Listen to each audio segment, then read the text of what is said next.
Allahabad high court bar association के चुनाव में अध्यक्ष पद पर सीनियर एडवोकेट अनिल तिवारी को एक बार फिर से कामयाबी मिली है।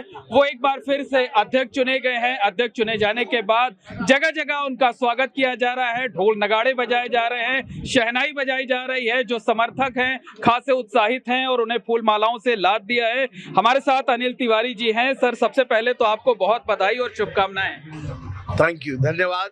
अधिवक्ता समाज को धन्यवाद। ये बताइए, इस तरीके के रिजल्ट की उम्मीद थी कि आप इतनी बड़ी मार्जिन से जीत दर्ज करेंगे? देखिए, मुझे तो वकीलों से इश्क है और मैं दिल से जुड़ता हूँ।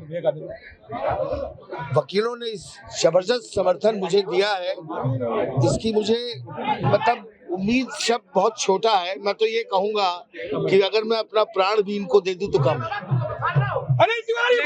लेकिन इस बार जो है मुकाबला बेहद कड़ा माना जा रहा था, कई दिग्गज मैदान में थे।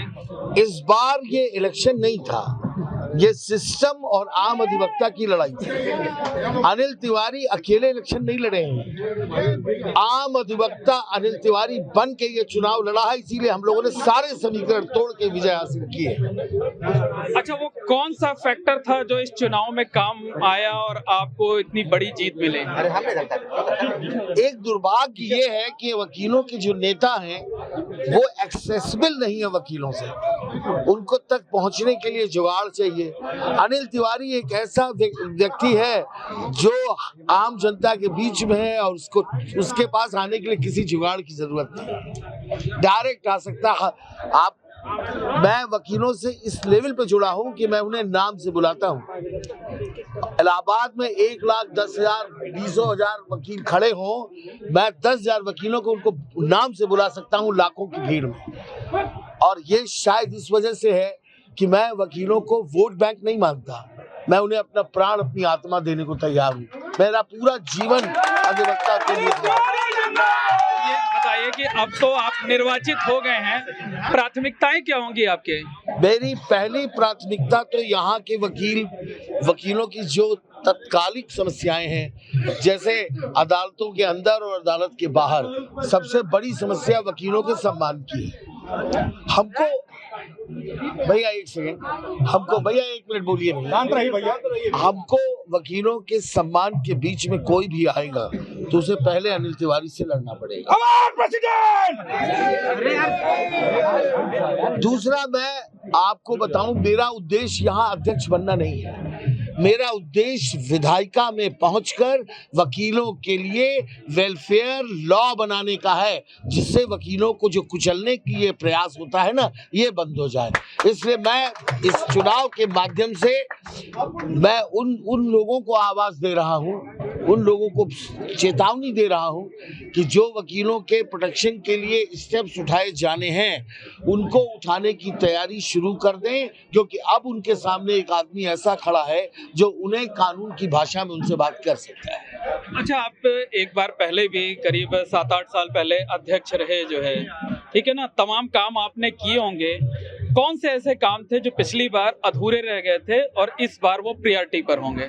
मेरा पहला काम है वकीलों के लिए, सबसे पहले वकीलों की मेडिकल की प्रॉब्लम जो है वो मैं गवर्नमेंट से अपील करता हूं कि अगर डिफेंस के लिए अस्पताल हो सकता है, केंद्र सरकार के लिए डेडिकेटेड उनके कर्मचारियों के लिए अस्पताल हो सकता है, तो अधिवक्ता के लिए एक डेडिकेटेड हॉस्पिटल क्यों नहीं हो सकता? तो एक हॉस्पिटल की डिमांड है, गवर्नमेंट हमें डेडिकेटेड हॉस्पिटल दे जिससे अधिवक्ता को प्रॉब्लम ये जो मेडिकल की है ये समाप्त हो जाए। दूसरा, हमने अधिवक्ता कॉलोनी की बात की थी जो वहीं की वहीं रुकी हुई है, और इस सरकार से मुझे उम्मीद है कि अधिवक्ता कॉलोनी की दिशा में प्रयास उठाएंगे। तीसरी मेरी जो समस्या, जो सबसे मुख्य समस्या है, ये कॉलोनी और मेडिकल तो प्रॉब्लम है ही, सबसे मुख्य समस्या है विधायिका हमारी आवाज नहीं सुन रही है। हम कहते हैं एडवोकेट्स प्रोटेक्शन एक्ट, हमने अदालत में बहस शुरू की, हम ईमानदारी से अपनी बात रख रहे हैं फियरलेस होकर, और हमें कोर्ट में फियरलेस होने की जब स्थिति आती है तो शब्द स्पॉन्टेनियस होते हैं। हम दिल से अपमान नहीं करना चाहते, लेकिन कभी ऐसे शब्द निकल जाते हैं जो हमें नहीं बोलना चाहिए। हम अपनी ट्रेनिंग का वकीलों की कॉन्फ्रेंस करेंगे कि वो शब्द सुधारें, और न्यायपालिका से उम्मीद करेंगे कि हमारे ऊपर प्रोटेक्शन एक्ट का फायदा मिले और हमारे ऊपर किस तरह की जो क्रश करने की कार्रवाई होती है वो ना हो। अच्छा, एक आखिरी सवाल ये है कि वोटर भले कम हो 8,500 के आसपास, लेकिन इलाहाबाद हाई कोर्ट में जो वकील हैं उनकी संख्या 30,000 से ज्यादा है।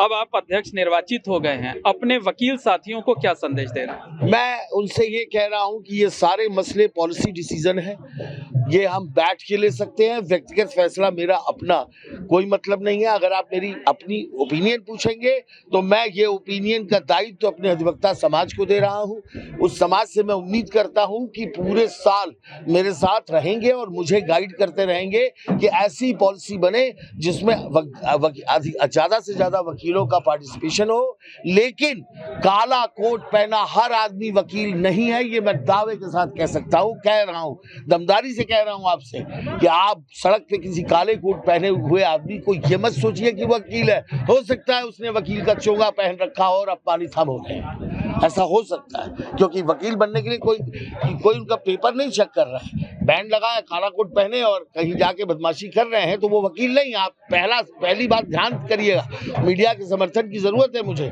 इसलिए तुरंत उस फोटो को मत दिखाइए, क्योंकि हमारा समाज बदनाम होता है। हम लोग न्यायप्रिय व्यक्ति हैं, कानून के दायरे में चलने वाले हैं, और वकीलों के वेलफेयर के लिए जितना हो सकेगा उतना मैं अपने राज्य सरकार से उम्मीद करता हूं, केंद्र सरकार से उम्मीद करता हूं, और इसकी लड़ाई अगर लड़नी पड़ी तो मैं जनता में इलेक्शन लड़के ये लड़ाई लड़ूंगा। तो धन्यवाद। ये हैं अनिल तिवारी जी, जो कि अध्यक्ष निर्वाचित होने के बाद अपने साथी वकीलों को ये भरोसा दिला रहे हैं कि उनके वेलफेयर के लिए, उनके सम्मान के लिए जो कुछ करना पड़ेगा वो उसे करेंगे, वकीलों का सम्मान बना कर रखेंगे।